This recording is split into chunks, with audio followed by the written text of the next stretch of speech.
Oui, Wendy, il y a une forme de retour à l'optimisme dans la publicité après une année noire. Et puis en même temps, il semble que le temps de cerveau soit de moins en moins disponible. Il faut peut-être repenser la communication. On en parle ce soir avec un des acteurs majeurs du secteur. Bonsoir, Laurent Habib. Bonsoir. Vous êtes PDG d'Euro RSCG CNO et directeur général d'Avas France. Vous publiez aussi la communication transformative chez PUF. Alors, le marché publicitaire mondial avait perdu quasiment 10% en 2009. Il bondit de 4,8% depuis le début de l'année.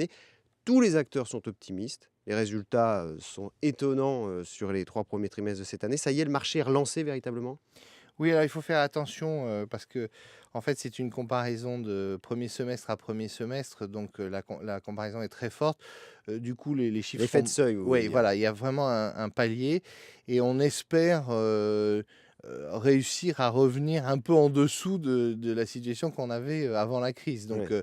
il ne faut pas imaginer quand même un sursaut trop On incroyable. efface l'année noire, quoi. On est en train d'effacer l'année Ouais. noire avec vraisemblablement, et tous les acteurs le disent, même si c'est difficile à saisir dans les chiffres, au fond des volumes qui sont très importants, mais une baisse de valeur qui est assez significative. Il y a vraiment des marchés sur lesquels les baisses de prix qui ont dû être consentées au moment de la crise pour certains médias ne seront jamais effacées. Voilà, Et on c'est vraiment... repart pas sur les prix d'avant 2009, quoi. Exactement. Ouais. Est-ce qu'en revanche, la France repart plus vite que les autres? Non, ce qu'il y a d'étonnant, c'est que finalement la France, marche bien. Nous, on a par exemple, sur Havas, un chiffre pour la France qui est au niveau mondial, ce qui est déjà un bon signe, et ça prouve qu'il y a une dynamique du marché français, parce que les acteurs économiques sont revenus à la publicité. Mais je dirais que la logique, c'est quand même pas que la France soit la locomotive de la croissance des grands groupes de communication. C'est quoi? C'est le syndrome du pouf, c'est-à-dire qu'on est tombé moins bas que les autres, donc on remonte doucement et on se remet à niveau? Oui, syndrome du pouf, je retiendrai l'expression. Oui, oui, si vous voulez, c'est ça, voilà. Alors, il y a des supports qui profitent un peu plus de ce rebond que d'autres. Moi, j'étais très surpris de voir que l'affichage progresse quasiment 2 fois plus vite, quoi, plus 8,5%. Oui, mais vous avez vu que c'est la partie, de l'affichage, c'est la partie d'hiver du classement Ouais. qui rebondit le plus. Il y a quand même une montée des nouveaux médias, des médias expérimentaux qui est très forte. La télévision continue d'être un élément assez moteur, parce que malgré tout, les annonceurs, ils veulent toucher un grand public et un média de masse, c'est Mmh. difficile à remplacer. En fait, ce que je dis souvent, c'est au fond, heu c'est bien de pouvoir parler à tous quand c'est plus cher de parler à chacun. Vous voyez, à un moment donné, la fonction du média de masse, elle est difficile à remplacer dans les plans d'action. Et du coup, ça pose le problème de la suppression de France Télévisions, de la pub à France Télévisions, Alors parce ça, on que va y revenir, oui. oui, mais parce que ça a enlevé un atout majeur de la télévision qui, pour beaucoup d'annonceurs, c'était quand même le système de la télévision généraliste Mmh. était quand même un atout de communication pour parler vite à tout le monde, à tous les Français. Et là, on a enlevé un des éléments du dispositif en supprimant pour partie la télévision sur France Télévisions, la publicité sur France Télévisions. Et du coup, je trouve que pour les annonceurs aujourd'hui, il y a peu de solutions de remplacement vraiment efficaces. On sait que le web est efficace, mais il est efficace en affinité. Il ne remplace pas pour l'instant les grandes actions de communication de Et masse. alors justement, Laurent Habib, qu'est-ce qu'on peut tirer comme bilan et j'ai presque envie de dire plus comme perspective à moyen terme de cette fin de la pub sur France Télévisions après 20 heures? Parce qu'on va pas forcément mettre l'œil dans le rétroviseur. On se souvient du débat, on a annoncé que ce serait les chaînes privées qui se partageraient le gâteau. Il y a eu une année 2009 terrible et finalement c'est France Télévisions qui s'en est le mieux sorti. Mais au final, dans les années qui viennent, vous dites, on enlève un acteur avec France Télévisions et non des moindres puisqu'il y a 5 chaînes. Mais il y a encore les chaînes privées. Oui, en fait, finalement, on aura un rééquilibrage qui va se faire avec moins de pubs. Il faut savoir qu'il y a 1 milliard qui est parti de dépenses sur Google, sur Mmh. le search. Le search, c'est cette méthode qui consiste à faire que quand vous tapez un mot sur Google, vous arrivez sur un site d'une marque. Mmh. Eh bien, aujourd'hui, il y a 1 milliard qui est parti chez Google qui ne reviendra jamais pour les médias traditionnels. Il y a des choses qui sont parties sur la TNT. Mmh. Et puis, il y a de toute façon une baisse globale des investissements médias pour la télévision, qui sera finalement le solde net de cette affaire.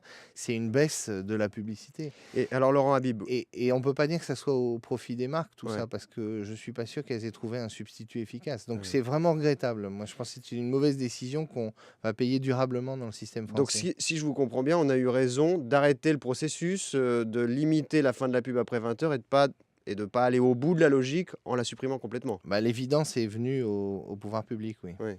Et il y a une chance qu'on revienne en arrière carrément? C'est ce que vous souhaitez? Moi, c'est ce que je souhaiterais, mais surtout, je souhaiterais qu'on arrête de faire de la publicité une maladie honteuse et qu'on considère que la publicité, elle est cruciale pour l'activité économique, au service des marques, pour aider les marques à toucher un public. Et tuer la publicité dans un pays où l'économie de l'immatériel est fondamentale, c'est un suicide.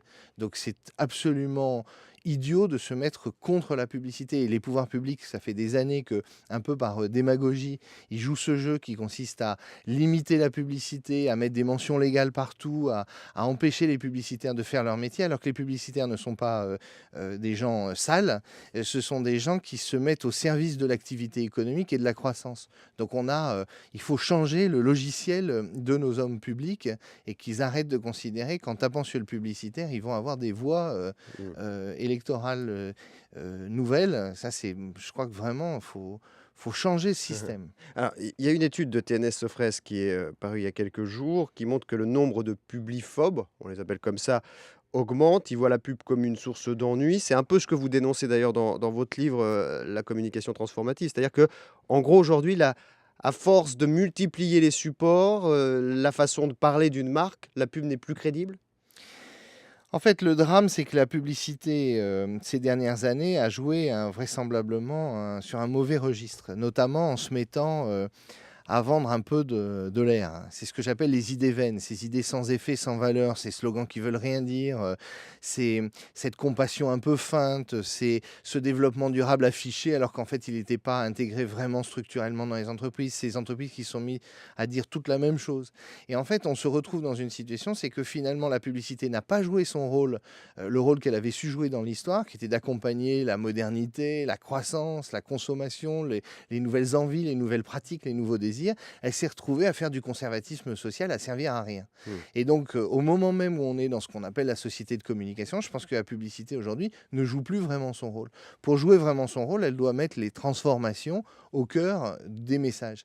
Et toute l'idée de mon ouvrage, c'est de proposer aux acteurs de dire, et si on se remettait à parler, à dire des vraies choses dans la publicité, à parler des vrais sujets, à parler des vraies transformations qu'on est en train de conduire, si on mettait la communication, non pas au service du temps court, qui est de faire de la manipulation de l'image, mais au service d'un temps long créateur de valeur. Est-ce que votre livre, il est né finalement d'une critique du rachat possible à un moment donné de la régie de France Télévisions par un publicitaire, Maurice Lévy, Publicis, et par un producteur, Stéphane Courby? Est-ce que ça, c'était le paroxysme des abus? Non, c'est vrai que je me suis beaucoup soucié de la question, au fond, de la confusion des genres, qui naît à la fin des années 2000, qui permet aux marques d'utiliser les médias pour essayer de faire passer des messages dans une confusion des genres où on voit plus si c'est de la publicité, du publi-reportage ou tout simplement de l'influence sur les journalistes. Et je me suis beaucoup inquiété de cette crise des médias qui amène les médias à aller chercher des nouvelles ressources, à chercher des nouveaux partenaires et finalement à ne pas dire clairement quelles étaient leurs dépendances économiques à l'égard des marques. Ce sujet est fondamental pour nous parce qu'un des aspects clés dans l'avenir de la communication, c'est que les gens croient dans les médias, dans leur capacité à être neutres, engagés mais neutres du point de vue des intérêts économiques, et aux publicitaires à jouer leur rôle qui est de mettre en scène le message des marques, et aux marques à financer l'ensemble de ce système. Si chacun joue son rôle, alors on peut durablement continuer d'aimer la publicité, d'aimer les marques, parce que les marques, il faut les aimer, sinon il n'y en aura plus, et d'aimer les médias qui sont financés par ce système. Si on veut faire ça, il faut tous qu'on ait un comportement à peu près sain et loyal, et qu'en particulier on soit transparent sur la nature des dépendances économiques des uns et des autres. Sinon, on est foutu, les gens n'y croiront plus, les gens se diront que les médias sont achetés, que les marques sont partout et que c'est insupportable, et que les communicants, eh ben, il faut réglementer la suppression de la publicité, cette fois-ci dans tous les médias. Ce suicide collectif, il est inacceptable, il est nuisible pour la croissance économique et pour l'économie française, et il est dangerosissime pour tous nos métiers. Et c'est pas un peu paradoxal quand on s'appelle Laurent Habib de dire ça, qu'on est à la fois à la tête d'une entreprise de conseil comme Euro RSCG Cieno, d'une boîte de publicité comme Havas, d'une grande troupe d'attachés de presse qui s'occupe des marques? Mais en fait, moi j'essaye de vivre heureux en faisant mon travail et en le faisant bien, et donc j'essaye de proposer aux marques une façon d'aborder la communication qui est plus saine pour elles et pour leur avenir. Et cette façon, c'est très simple, c'est de dire: parlons de la transformation que vous conduisez, assumez les confrontations que vous aurez avec la société, avec votre interne ou avec les clients ou avec vos actionnaires, mettez en jeu au fond votre engagement.